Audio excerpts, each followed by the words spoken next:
Wih, Kajot, ngapain lu? Sholat yuk. Masa preman kayak gini disuruh sholat? Wah, gampang, gua ada nih. Brother Bros. Keren, pakai nih. Kok bisa?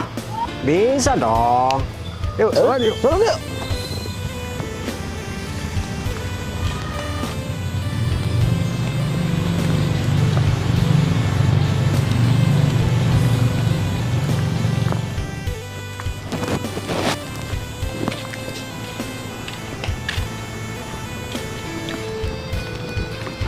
Gue mau nongkrong lagi nih. Itu kelebihannya Brother Bros. Buat ibadah kece, buat nongkrong pun oke habis. Brother Bros, kece habis. Brother Bros, you can worship, you can hang out.